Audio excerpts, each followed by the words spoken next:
Bueno, buenos días. Aprobado. Buenos días. Buenos días a todas y a todos. Doctor Santiago, muy bienvenido. Muy bienvenidas todas y todos los que nos han acompañado en los últimos diálogos Finagro que hemos realizado desde hace, Chucho, 4 meses. 4 meses. Este es el último diálogo Finagro del 2017. Agradezco inmensamente la presencia del presidente de Asobancaria. Habíamos optado como agenda, ¿le ayuda un poquito al volumen que me dicen que allá también se escucha? Habíamos optado por hacer el diálogo Finagro de comienzos de noviembre con un gran aliado que tenemos aquí en Finagro, que fue funcionario de Finagro también, que es David Estrada, que nos acompañó en ese diálogo de cierre de año, pero en una de las reuniones de seguimiento de trabajo que sostenemos con el presidente de Asobancaria, salió en la mesa de diálogo el punto de la cartera agropecuaria como una clasificación especial. Clasificación especial y cartera agropecuaria que se ha venido proponiendo de tiempo atrás. No es en este diálogo, no es en este escenario, no es el presidente de Finagro actual, no es sus directivos actual. De tiempo atrás se viene haciendo. La referencia más reciente que me permito hacer la hizo mi buen amigo y paisano y hoy presidente del Banco Agrario y expresidente de Finagro, Luis Enrique Duzán. Ahora lo ha hecho de manera formal también con ustedes, Santiago. Y entonces, como gran parte de muchas de las agendas que se venían desarrollando al interior de Finagro por parte de diferentes administraciones en el pasado y que hemos optado por darle continuidad y profundizarlas, y algunas nuevas que se están incorporando en esta administración, pues esta es una de ellas. Y en buena hora el presidente de Asobancaria ha aceptado la invitación de cerrar este ciclo de diálogo Finagro 2017 con tremendo tema. Un tema con el que aspiramos no se tomen decisiones a partir de esta magistral presentación que hará el presidente de Asobancaria. No es esa la pretensión, ni que busquemos como conclusión de este diálogo elevar a la instancia requerida, que él hará referencia a cuál es, para que este debate nazca muerto. No, el propósito es darle una apertura y elevarlo a nivel de debate de los actores que corresponden en este debate, y que darle la apertura en el 2018 a que se mantenga se eleve a un debate nacional. No es este gobierno el que va a resolver esto, es también este diálogo Finagro.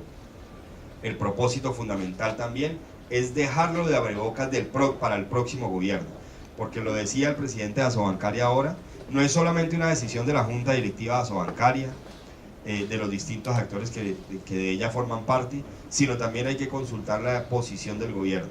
Y en este orden de ideas, ya a portas de terminar este gobierno, pues lo ideal es que sea el próximo gobierno quien deba profundizar y darle apertura a este debate, y es Finagro el llamado a abrir este debate, y es por eso que lo estamos haciendo, doctor Santiago, y que le agradecemos inmensamente que nos acompañe aquí. Los intermediarios financieros que nos acompañen, les agradecemos infinitamente que estén aquí también. A todos los directivos de Finagro, a los colaboradores de Finagro, a invitados especiales, gremios que nos acompañan aquí, productores que también nos acompañan aquí, y distintos actores. Yo muy rápidamente voy a compartirles que este 2017 cierra como el mejor año de los 25 años de historia de Finagro. Fue el 2016. Cerró 2016 con 10.3 billones de pesos de colocación, con 311.000 operaciones de crédito, y en lo que va corrido de 2017 a octubre de 2017 ya hemos tenido colocaciones por 12.1 billones de pesos, 382.000, 384.000 operaciones de crédito. Sin duda, entonces, todas y todos, y Santiago, este 2017 vamos no solamente a superar la meta establecida por la Comisión de Crédito en el plan indicativo de 9.2 billones, lo vamos a cerrar por encima de 14 billones, y también vamos a pasar de 400.000 operaciones.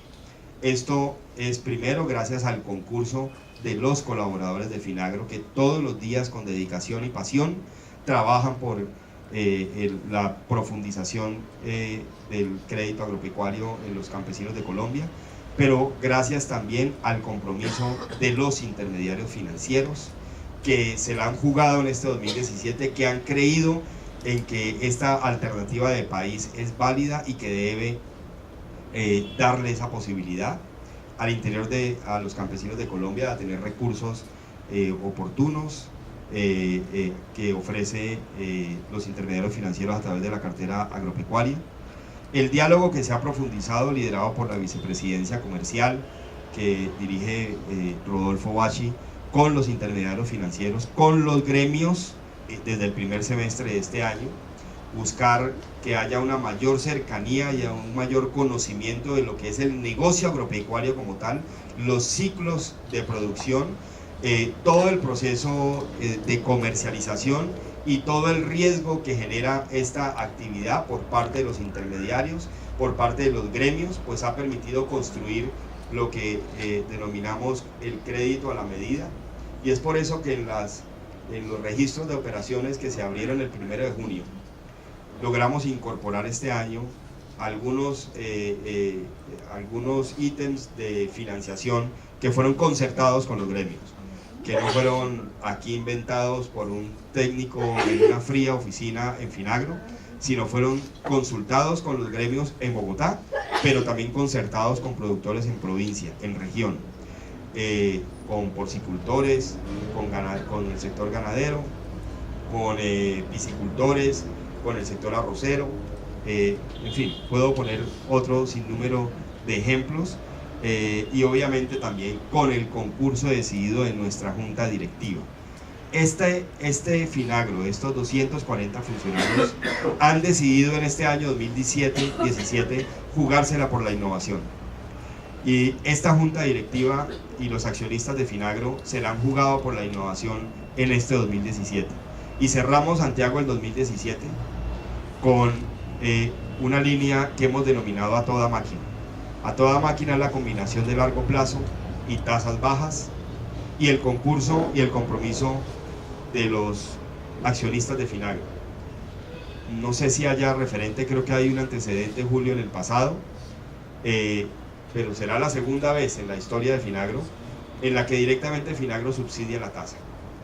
Gracias, repito, a que la vivienda, BBVA, Banco Agrario, la SAC, la Asociación Nacional el representante de la Asociación Nacional de Productores de Campesinos de Colombia, Orlando, que aquí está presente y nos acompaña como siempre en estos diálogos, la representante de las mujeres campesinas, el Ministerio de Agricultura que preside nuestra junta, la SAC, decidieron apostarle y jugársela para subsidiar la tasa, y el Ministerio de Agricultura, con los recursos que nos dio, nos han permitido tener hoy condiciones financieras para el pequeño productor del DTF más 2 en esta línea, al mediano al DTF más 3 y al gran productor al DTF más 4. No obstante ello, el primer intermediario financiero que dio el paso a bajar más las tasas de este techo fue el BBVA. Bajó las tasas casi que al día siguiente, al mediano y gran productor al DTF más 2 y al pequeño al DTF más 1. Seguido del Banco Agrario, que no se dejó tampoco del BBVA, y bajó la tasa al mediano productor al DTF más 1.7. Por supuesto que se la puso y se la ha puesto difícil. Lo mismo ha hecho Bancolombia, ha hecho Bogotá, ha hecho la vivienda y todos los demás intermediarios financieros. Tuvimos ocasión con Rodolfo de participar en un evento en Espinal con arroceros, y era una subasta a la baja de los intermediarios financieros a ver quién ofrecía menores tasas y mejores condiciones en beneficio de los productores, y también las empresas comercializadoras de maquinaria y equipos, emitiendo paquetes de descuento por ventas por volumen. Fue una experiencia, Santiago, muy positiva que vimos ese día, y que ese es el propósito de este proceso innovador con el que cerramos el 2017. Ya hoy, 20 días después, quizás un mes, por un poco algunos trámites demorados que hubo en el Ministerio de Agricultura, salimos un poco tarde con la línea porque la Junta autorizó, si no mal no recuerdo, don Orlando, por allá en julio de este año, y salimos hace un mes. Veremos más o menos, gracias a los intermediarios, colocado unos 15.000, 16.000 millones a hoy. La meta es cerrar el año con 50.000 millones, que es para lo que tenemos recursos 2017 para subsidiar la tasa. Yo entonces quiero compartirles que a toda máquina es un reto, estamos piloteándolo, es cierto.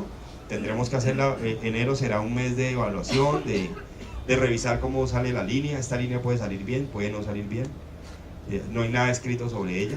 Vamos a evaluarla en enero. Queremos y creemos que sí. La primera fue para producción, maquinaria y equipos en producción. La Comisión Nacional de Crédito Agropecuaria, quien es otro actor fundamental al que debemos reconocerle su compromiso, permitió hace 20 días, 15 días, ampliarla a equipos de transformación y comercialización, y ya hoy por hoy los intermediarios están con la circular que se emitió por parte de la vicepresidencia financiera de Finagro la semana anterior. Ya están haciendo uso de los registros de estas operaciones para transformación y comercialización. Y la otra decisión importante, Santiago, que tomó la Comisión de Crédito hace 15 días, es incorporar una nueva línea de crédito para municipios y departamentos de Colombia, para entes territoriales, que seguramente se pondrá en marcha en estos próximos días. Ya a partir entonces de él, ya se podrá en condiciones Finagro hacer uso de esta línea que aprobó la Comisión de Crédito. Por último, déjenme compartirles un perfil muy rápido de nuestro conferencista invitado del día de hoy. El doctor Santiago Castro es economista y politólogo con maestría en Administración Pública de la Universidad de Harvard. Ha sido director de la Aeronáutica Civil, donde logró, entre otras cosas, la entrega del nuevo aeropuerto El Dorado. También se ha desempeñado como congresista de la República por más de 12 años. 16 años, bueno, son más de 12. Lo difícil que es elegirse uno para que le quiten 4. Por 16 años representante a la Cámara, cargo en el cual lideró varias reformas tributarias y financieras. Asimismo ha sido diputado del Valle del Cauca, concejal de la ciudad de Cali. Actualmente se desempeña como presidente de la Asociación Bancaria y de Entidades Financieras de Colombia, Asobancaria, y ostenta la calidad de presidente del Consejo Gremial. Para mí es una oportunidad y un honor histórico, Santiago, poder presentarlo a usted hoy aquí en este diálogo Finagro, que se constituye como para mí uno de los eventos más importantes que ojalá el próximo presidente de Finagro y los que vengan mantengan, porque este escenario es muy importante. De aquí algo sale y yo creo que esto ayuda, y es mucho. Esto ayuda muchísimo para mejorar esta tarea diaria, para perfeccionar el sistema, para mejorar el sistema nacional de crédito agropecuario. Debo reconocer a todos los organizadores de este evento en este 2017, lo digo porque es que ya es el último del año. A usted, Chucho, mi reconocimiento especial, exsecretario técnico de la Comisión de Crédito Agropecuario, a todos los gremios, los intermediarios financieros que nos acompañaron en este 2017, a François, director de la cooperación, y a todo su equipo de PASAC que nos han acompañado siempre aquí en estos diálogos Finagro, a todos los intermediarios financieros, pero debo hacer por supuesto al Banco Agrario un reconocimiento especial, porque desde la Junta Directiva nos ha acompañado, a Vivienda y el BBVA siempre en estas decisiones, don Orlando, a todas y a todos los gremios que nos han acompañado siempre acá, y a los colaboradores de Finagro. Santiago, muy bienvenido. Tuve el honor y la fortuna de ser compañero de trabajo suyo en las comisiones económicas en la Cámara de Representantes, y qué honor poder presentarlo hoy aquí como expositor principal para el último evento de Diálogos Finagro de cierre de año, que le da la apertura al gran tema de los próximos años en Colombia, que es el crédito agropecuario, una cartera especial. Bienvenido, Santiago. Muchas gracias. Gracias, Ramiro.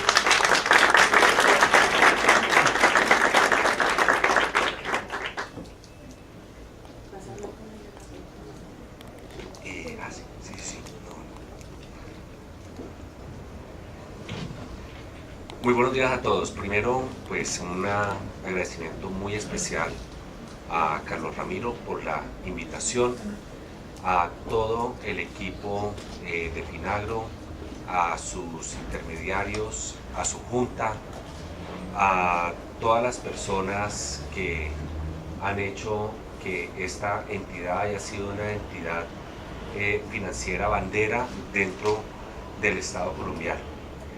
Y pues espero poder estar a la altura de las expectativas. Hemos tratado de tener una presentación un poquito más larga de lo que me hubiera gustado, pero para cubrir todas las bases sabiendo la calidad del auditorio que tenemos.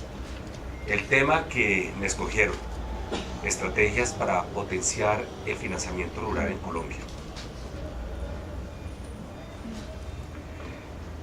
Vamos primero a hablar del estado actual de la ruralidad. Me perdonarán muchas de las personas que les hablaré sobre temas que conocen perfectamente, pero es para poder enmarcar la discusión, sigamos. Miremos este mapa. Lo que nos muestra este mapa es que es un país, para los que de pronto no pueden ver, el verde oscuro es rural disperso. Después sigue un verde como más oliva, que es rural, un verde como guayaba, que es intermedio, y lo que son las ciudades en gris. Y esto lo que nos muestra es que a pesar de todo, Colombia sigue siendo un país rural. El 60% de sus municipios, los 1.200 municipios, se catalogan como rurales, y en ellos se encuentra el 30% de la población. O sea, nuestro país, de hecho, después de Brasil y de México, es el tercer país de América Latina con la mayor cantidad de población rural. Y a pesar de que todo el tema que nos dicen que Colombia pues ha tenido grandes avances en la manera como se ha urbanizado, pues aquí hay un país que nosotros no podemos desconocer. Ahora, miramos los indicadores y vemos cómo, a pesar que nos muestran que se ha hecho avances importantes en la reducción de la pobreza y en el mejoramiento de la calidad de vida, tenemos el 38% de la población rural todavía en condición de pobreza. Y tenemos ese 18% en pobreza extrema. Es todavía un indicador muy grande. O sea, nosotros vemos los indicadores consolidados, pero en gran parte pues, esos indicadores los empujan los indicadores rurales, los indicadores urbanos. Pero miremos el tema cuando miramos esa parte rural.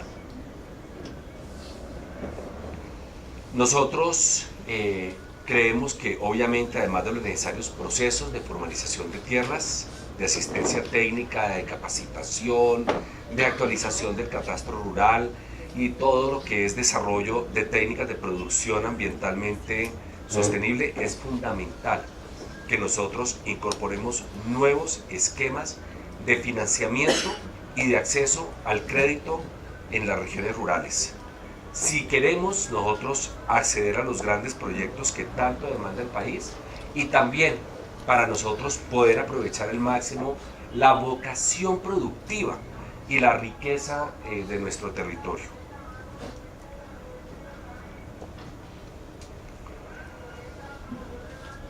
Aquí vamos a citar unas cifras que ustedes conocen. Según Naciones Unidas, Colombia es uno de los 7 países que tiene la capacidad de ser esa despensa agrícola. Sin embargo, nosotros tenemos de las 26.5 millones de hectáreas con vocación productiva, que es el 23% del suelo. O sea, aquí estamos descontando todo lo que es suelo que está en ciudades, suelos que están en reserva forestal, lo que es toda la red hídrica, los lagos. Ahí tenemos en esas Sobre ese 23%, que significa 26.5 millones de hectáreas, solamente hay 7.1 millones de hectáreas cultivadas. Ahora, volvamos otra vez a los 26.5 millones de hectáreas con vocación productiva. De esos 7.2 millones tienen aptitud alta, 6.2 millones de hectáreas tienen aptitud media y 11.3 tienen una aptitud baja. O sea, ni siquiera llegamos a cubrir la totalidad de los de aptitud alta, que son 7.2 millones de hectáreas, de esos solamente tienen 7.1. Y de ahí tenemos, de todo ese universo tenemos 11 millones de hectáreas con vocación agrícola y 6 millones de hectáreas con vocación ganadera. El hecho es que ahora más que nunca nosotros debemos potenciar al máximo esas 11 millones de hectáreas con vocación agrícola y esas 6 millones de hectáreas con vocación ganadera.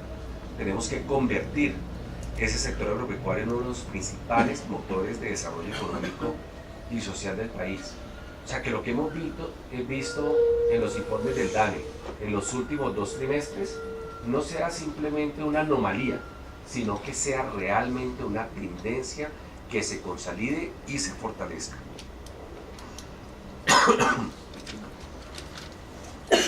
Vamos a hablar de el PIB agropecuario. Recuerden la cifra de los 30% de la población rural.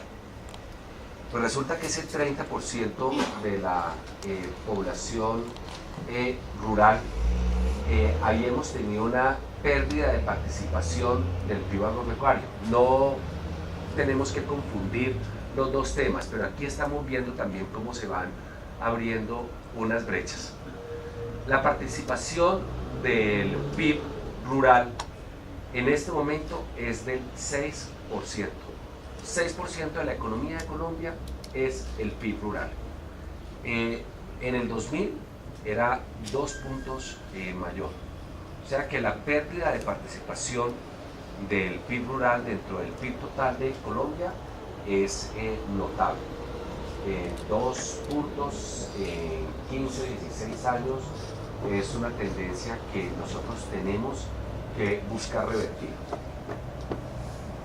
¿Cómo participamos en el empleo? Pues resulta que ese PIB rural, que es solamente el 6%, está dando el 17% del empleo en el país.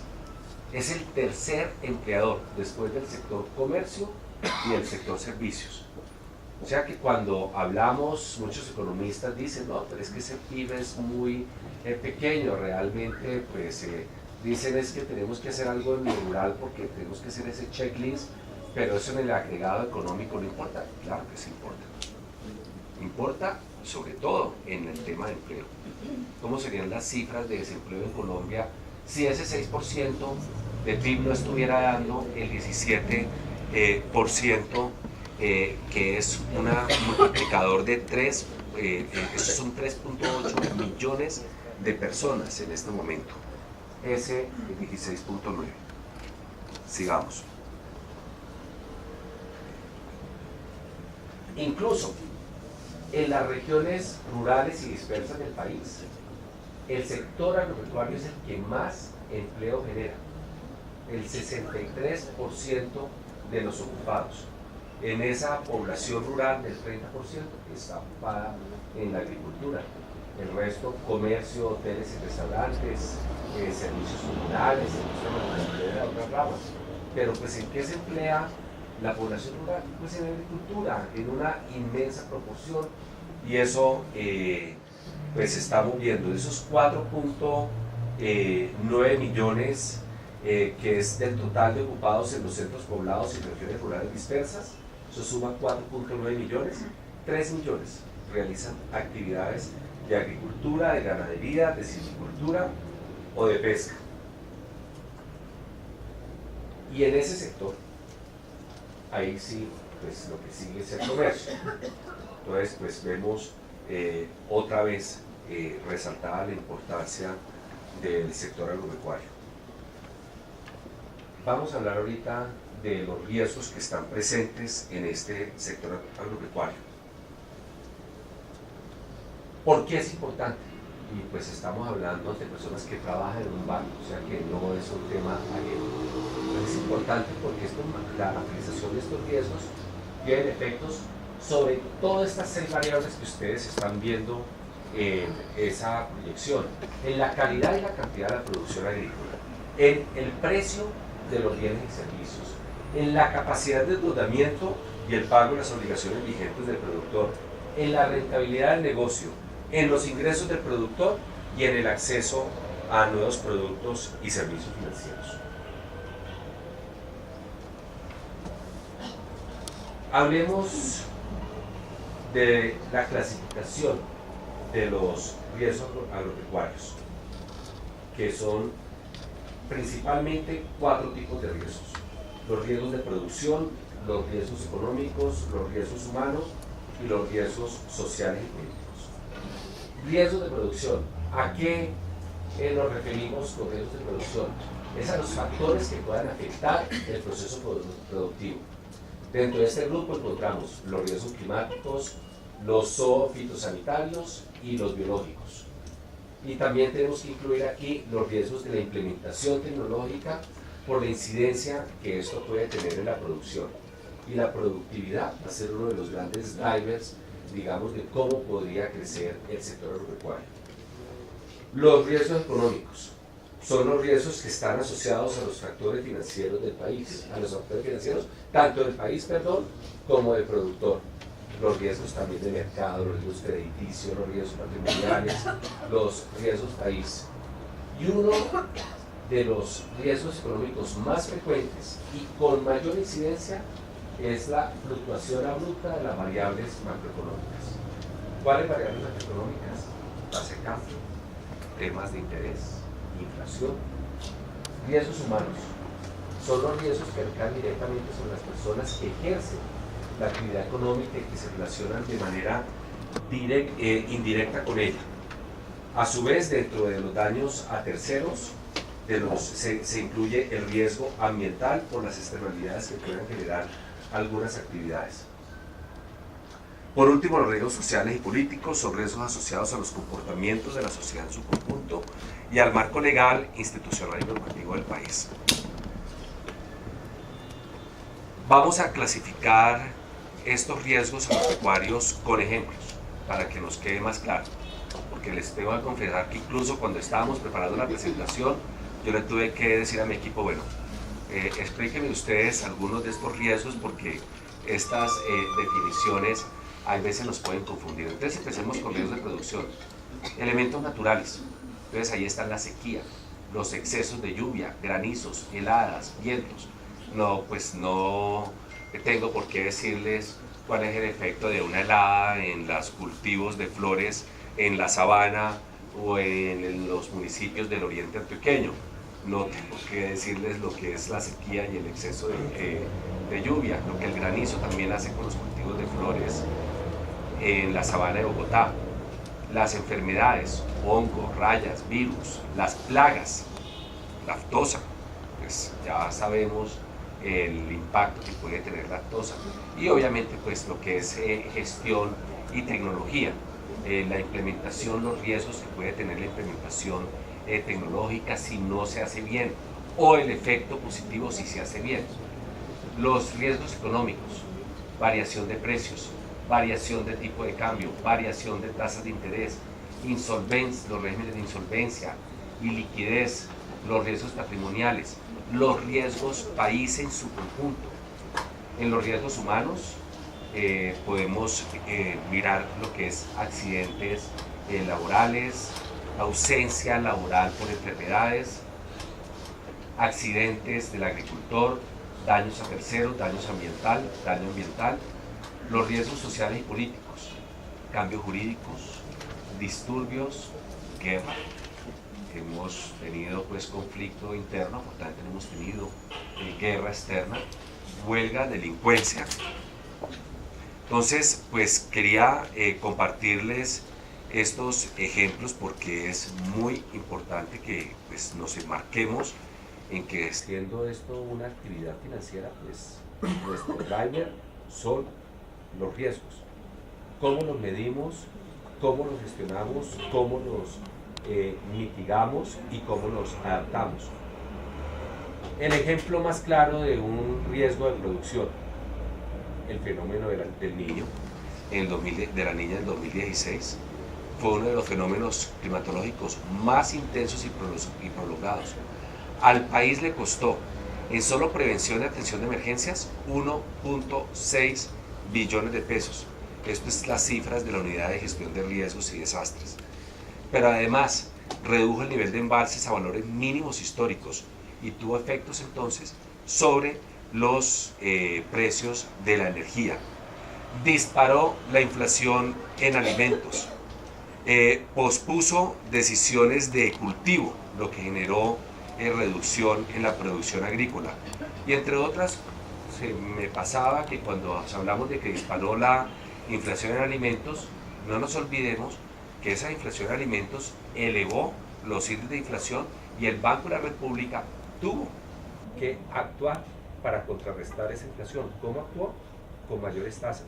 Eso que creó un efecto económico pues, que impactó a toda la economía nacional. En los riesgos económicos, pues yo creo que el mayor ejemplo fue la alta depreciación y la volatilidad que experimentó el tipo de cambio en 2016. Encareció de una manera considerable la maquinaria y los insumos importados.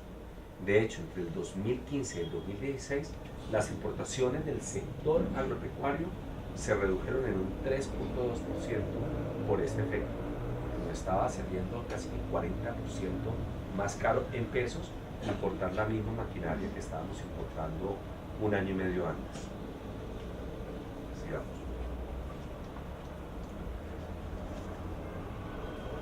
La gestión integral de los riesgos agropecuarios. Estos riesgos muchas veces nosotros no los podemos ver por separado porque están íntimamente ligados. Por ejemplo, la sequía, que es un riesgo de producción, impactó la alta volatilidad del precio de los alimentos, que es un riesgo económico.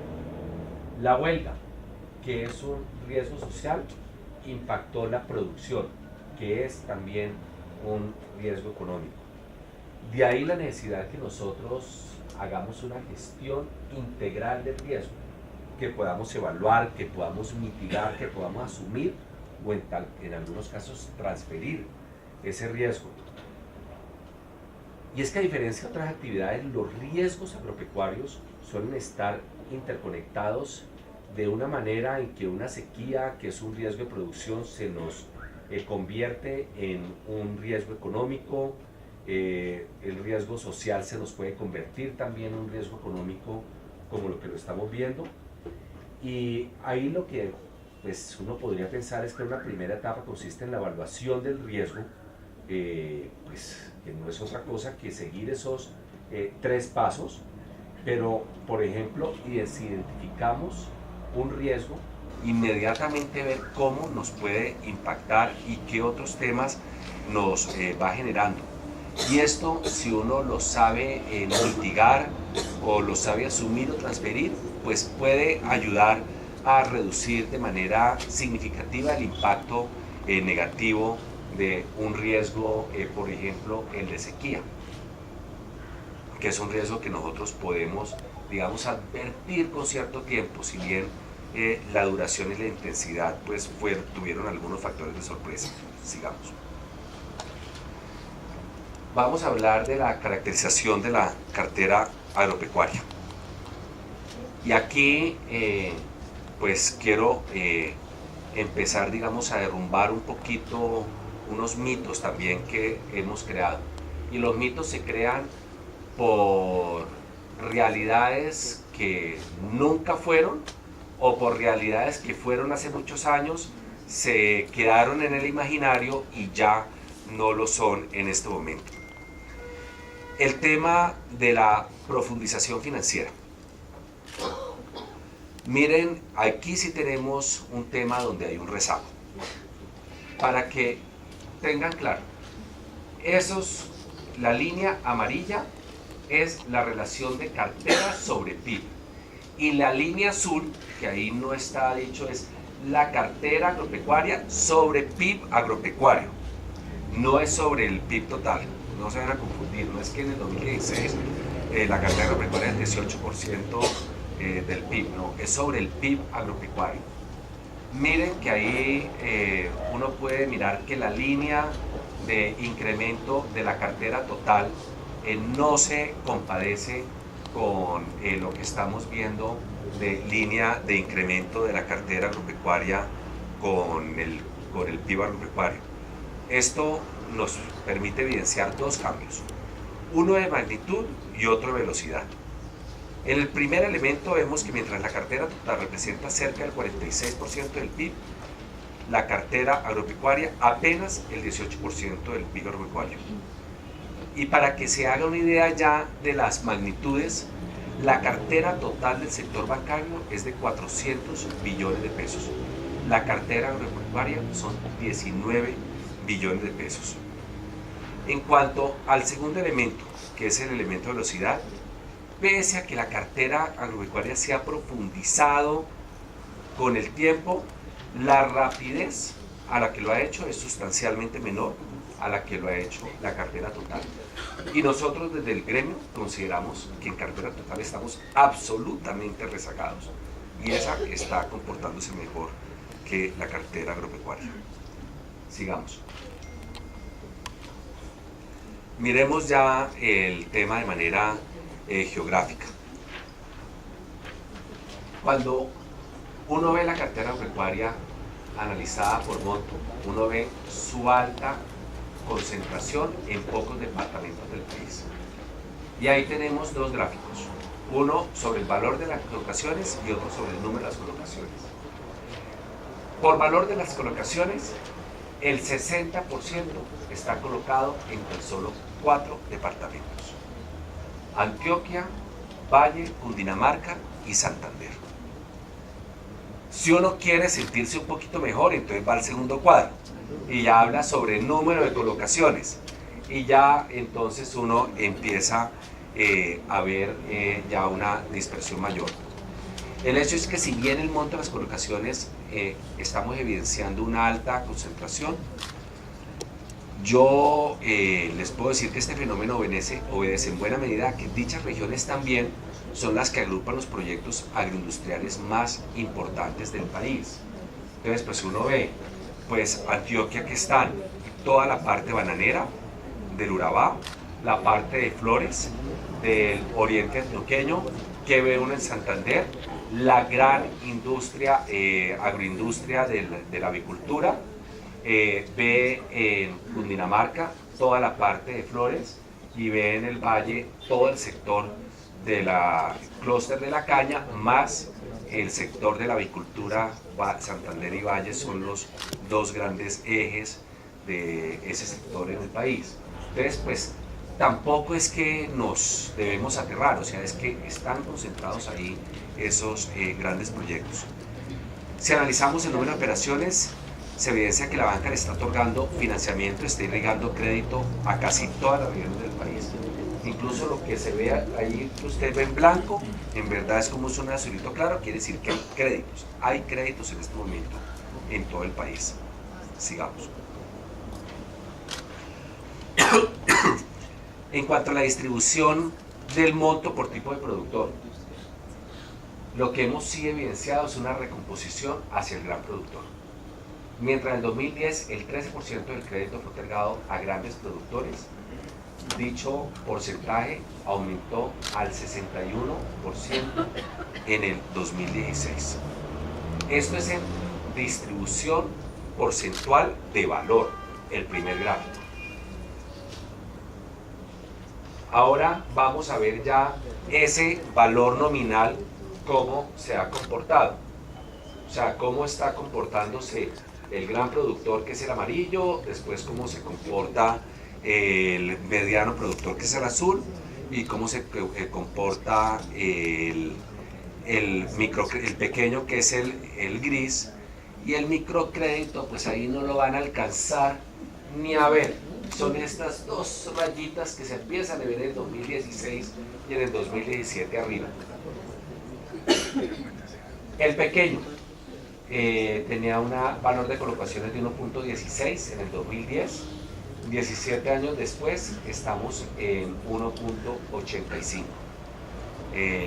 Yo creo que si miramos el crecimiento de la economía, pues no ha estado, obviamente ha estado muy despegado.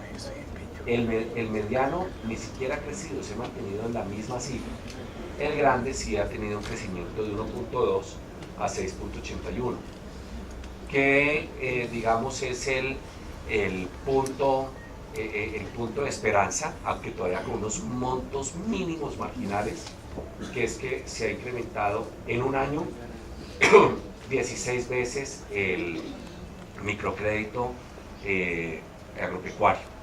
Entonces, pues, si eso, a pesar de que es de un año a otro, pues es un crecimiento geométrico, eso podría tener unos impactos en 5 años muy grandes y sería un motivo para nosotros de resaltar. En el 2015 se colocaron 819 millones de microcrédito y entre enero y septiembre de este año ya estábamos en 155 mil millones.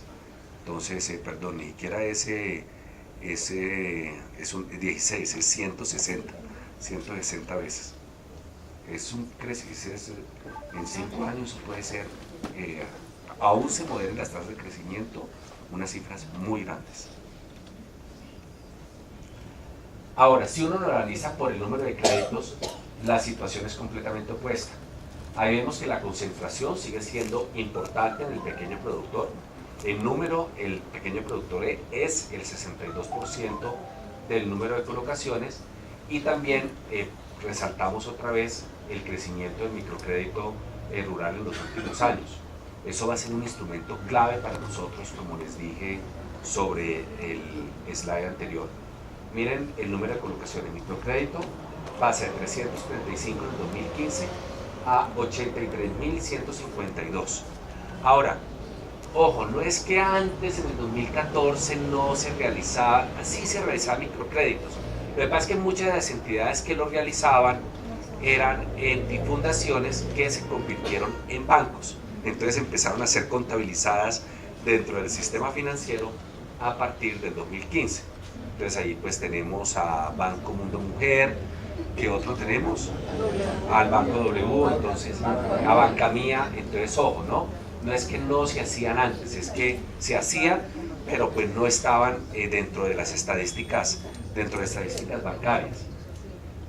Por números, el pequeño pasa del 212.000 créditos a 216.000 en 2017, el mediano de 35.000 a 44.000, ahí vemos un avance, y el grande pasa de 1.130 a 6.108.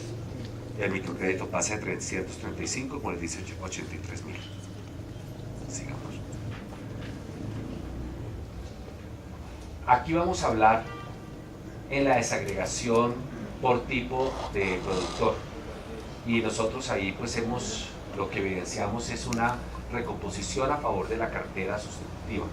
En el 2010, de los 4.1 billones de pesos que se colocaron en el sector, 1.4 correspondieron a créditos sustitutivos, o sea que fueron el 34%, y en el 2010 la participación de créditos sustitutivos fue del 63%.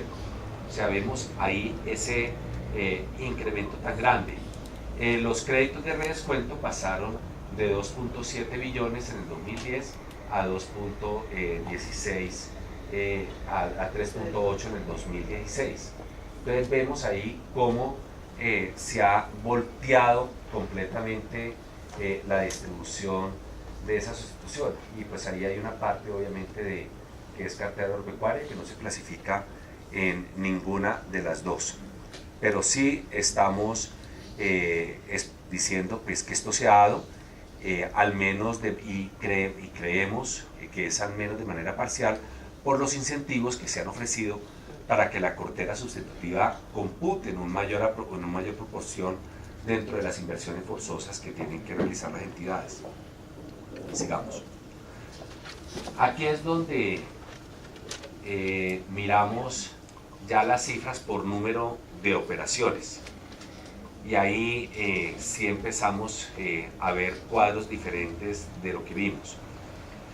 Mientras la mayor parte de la cartera sustitutiva se concentra en el mediano productor, el 93% de los créditos otorgados corresponde al pequeño productor. Entonces, miremos, esto es cartera sustitutiva.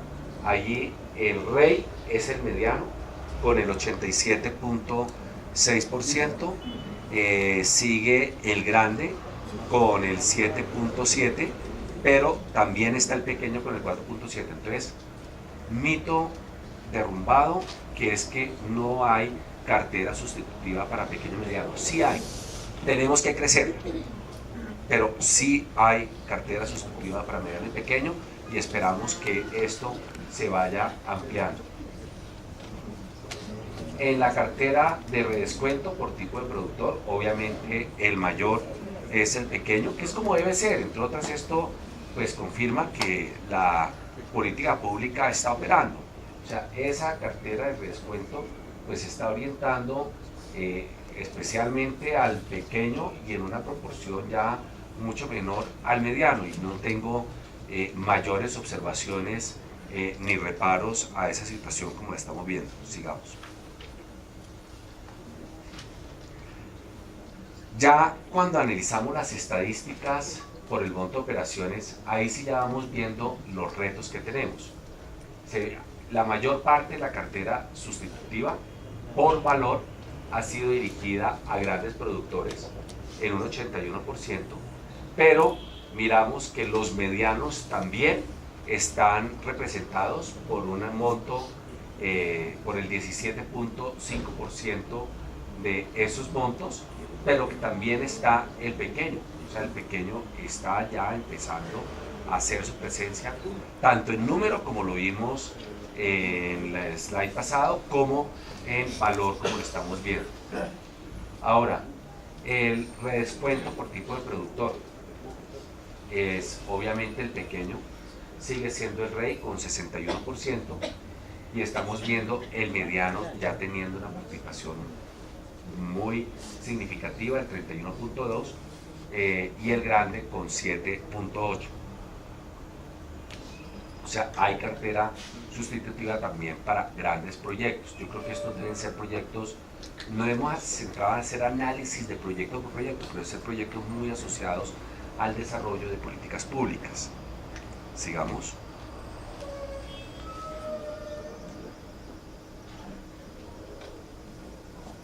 ¿Qué ha financiado esta cartera sustitutiva?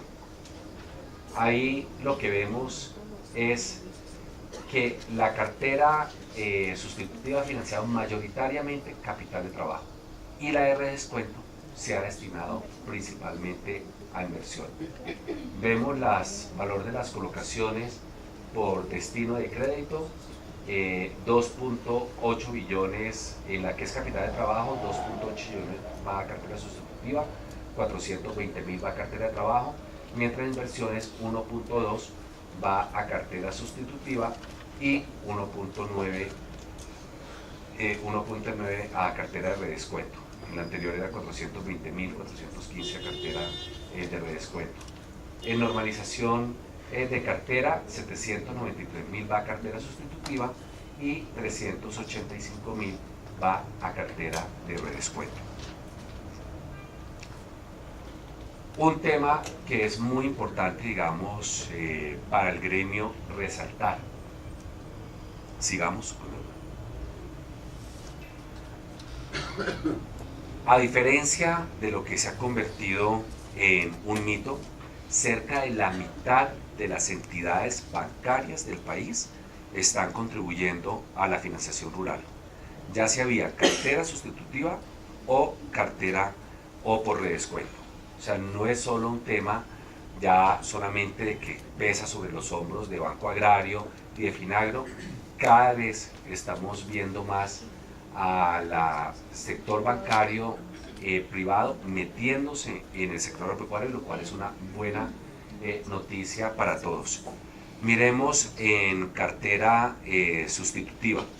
El liderazgo lo tiene Bancolombia con 32.9%, después le sigue BBVA con 20.7%, después sigue Davivienda con ¿Davivienda o Banco Popular?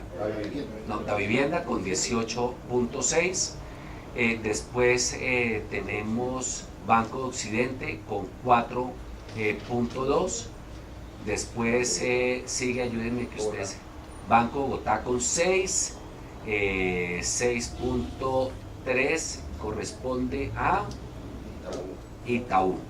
Y ya los otros bancos que tenemos, está pues Banco Colpatria, está Banco Popular, entonces pues el mismo Banco Agrario también está, pues Banco Agrario sí está en la otra gráfica.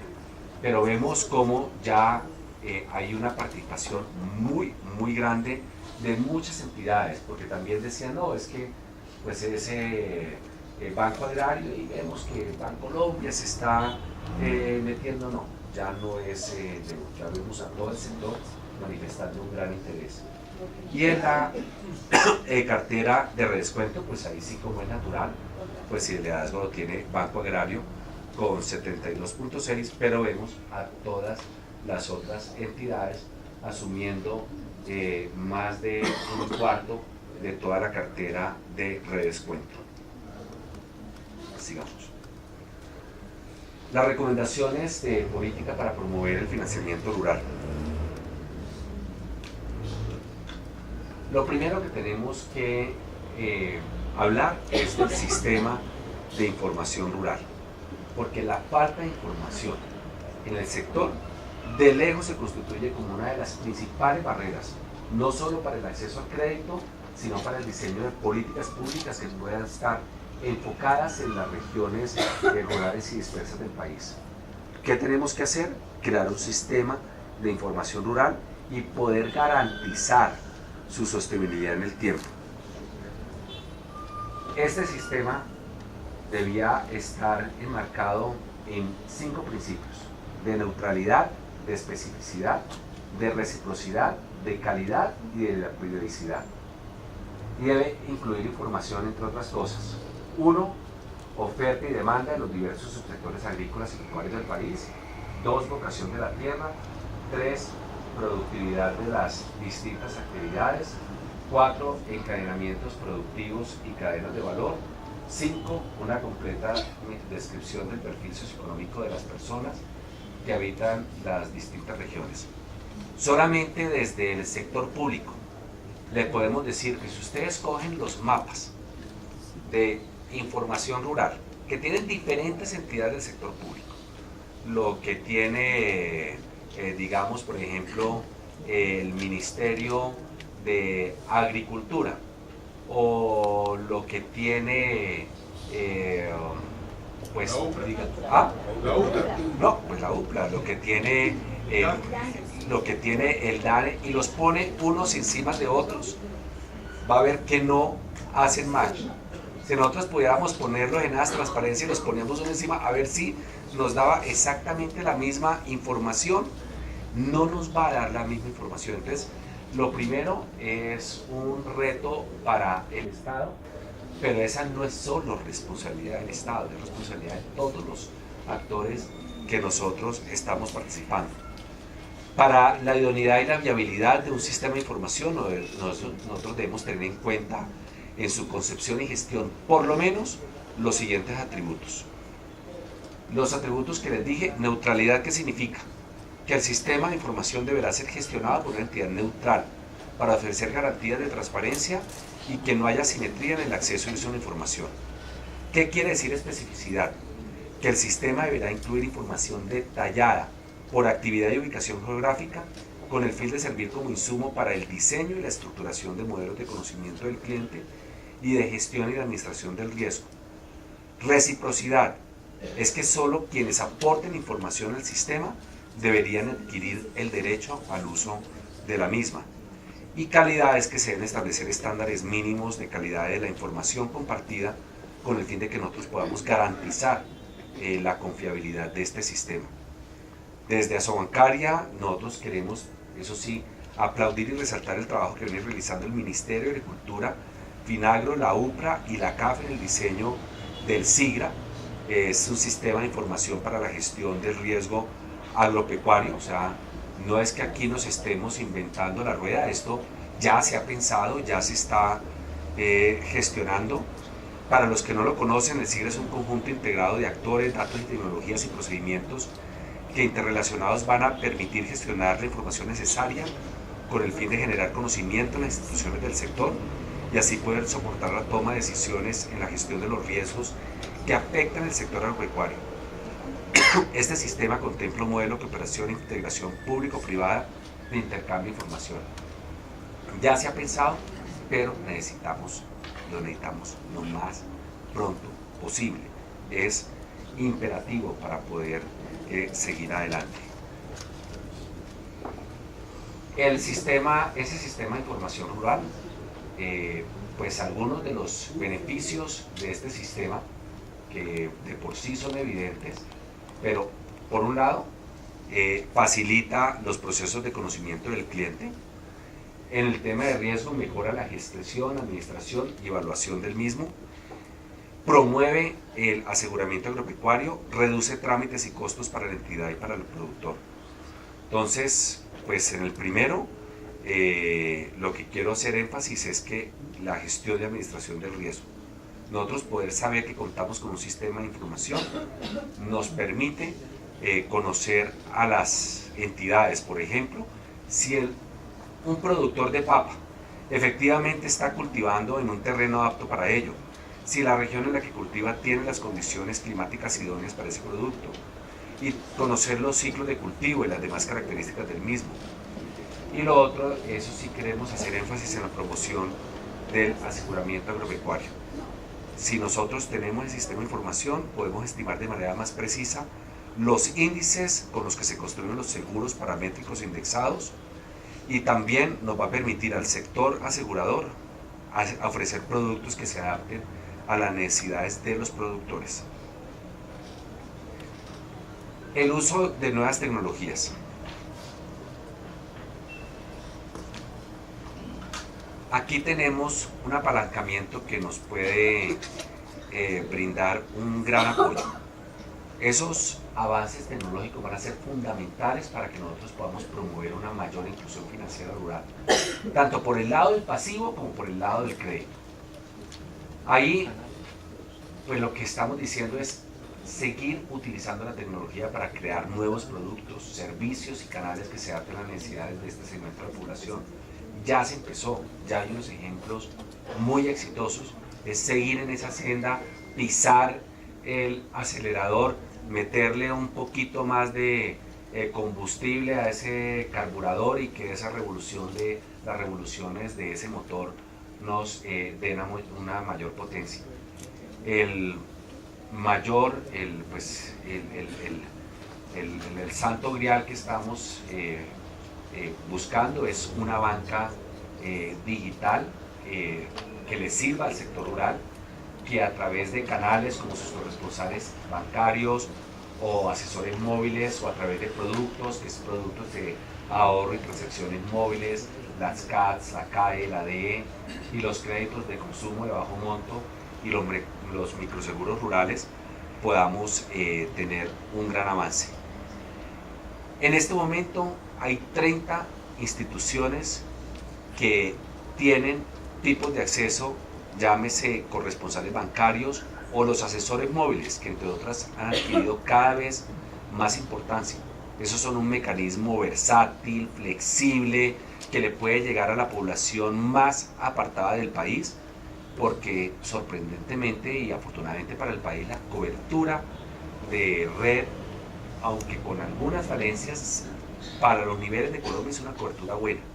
Entonces nos ayuda a tener esa conectividad, y los asesores pueden llegar incluso de una manera conectada y brindar un gran servicio, costo eficiente a esas zonas rurales y apartadas, y buscar que de verdad esas personas puedan ser incluidas en toda la masa de los consumidores financieros. 30 instituciones financieras tienen este tipo de puntos de acceso, 5 bancos, una compañía de financiamiento, una cooperativa financiera vigilada por la Super, 6 cooperativas vigiladas por la Superintendencia de Sociedades, 17 ONGs. O sea que miren el avance que ya tenemos. Con corte de diciembre de 2016 habíamos contado 8.960 asesores móviles en todo el territorio nacional.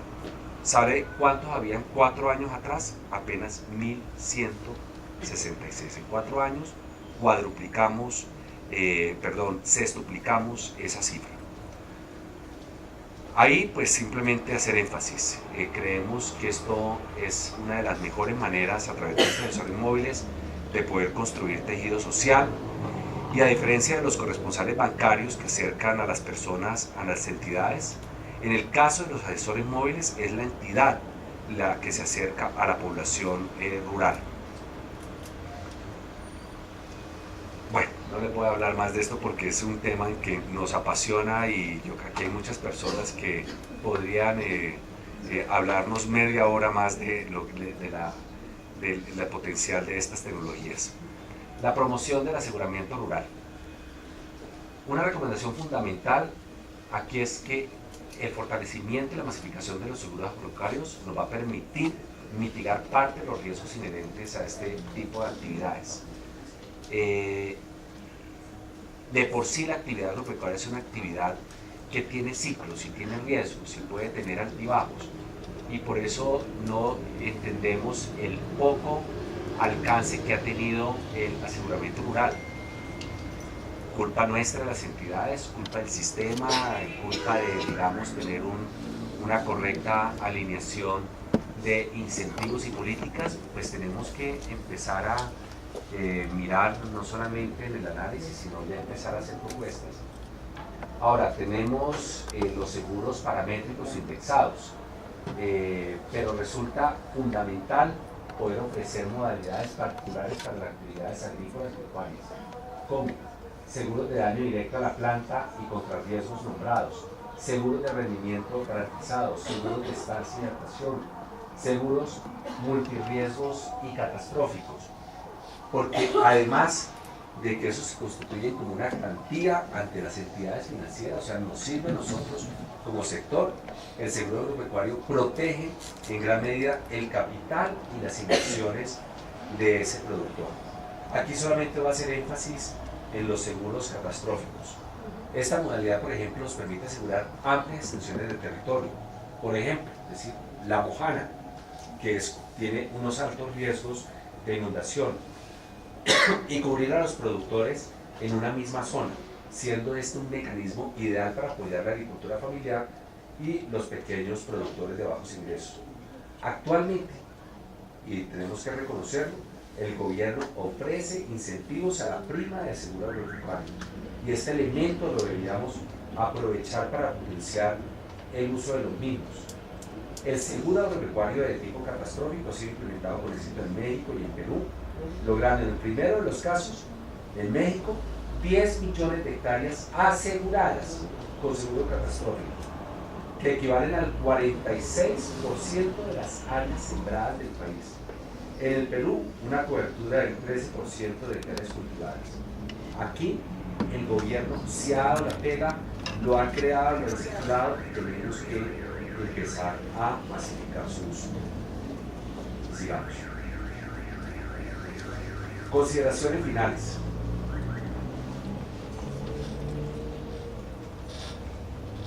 En línea con las primeras gráficas que le presenté, que es la pérdida de participación del PIB agropecuario dentro del PIB total, la cartera agropecuaria se ha mantenido notablemente rezagada con respecto a la cartera total, y vemos que el avance ha sido mucho menos dinámico, es una realidad. Tenemos que analizar y darle la importancia a ese análisis de los riesgos agropecuarios, porque esa materialización tiene efectos desfavorables no solo en términos de calidad y cantidad de producción agrícola, sino que también incide sobre los riesgos del productor y la rentabilidad del negocio. Y esto a su vez tiene unos efectos nocivos sobre la capacidad de endeudamiento del productor, el pago de sus obligaciones vigentes y el acceso a nuevos productos financieros. Ahora, no hay que desconocer los esfuerzos que se han adelantado tanto desde el gobierno nacional como desde el sector financiero para incrementar el crédito en el sector agropecuario, pero también no podemos dejar de ni apreciar que tenemos un inmenso camino por recorrer para lograr una mayor profundización crediticia. También, como país, tenemos que avanzar en el diseño de nuevos mecanismos de financiación que se adapten más a las características propias del sector, porque las actividades agropecuarias tienen dinámicas particulares que ameritan condiciones crediticias, plazos, análisis de riesgo, características de amortización y periodos de gracia especiales. O sea, cuando, si bien nosotros pues, no hemos acabado la discusión a nivel de gremio sobre la modalidad de cartera agropecuaria, o sea, no desconocemos como gremio que esto se da, que es patente y está ahí. Por eso lograr un desarrollo rural sostenible va a requerir, entre otras cosas, la adopción de un sistema de garantías que facilite el acceso de la economía campesina al crédito agropecuario. 2, la promoción del aseguramiento rural. 3, el fortalecimiento de la educación financiera y el fomento de la cultura del manejo integral del riesgo. Nosotros tenemos como desde el gremio una de nuestras objetivos misionales ser la educación financiera. Lo hemos intentado de manera, pues yo creo que con cierta eficacia, pero también con cierta marginalidad, por no tener el concurso del Ministerio de Educación Nacional. Incluso el día de mañana está saliendo una columna nuestra sobre el tema de educación financiera.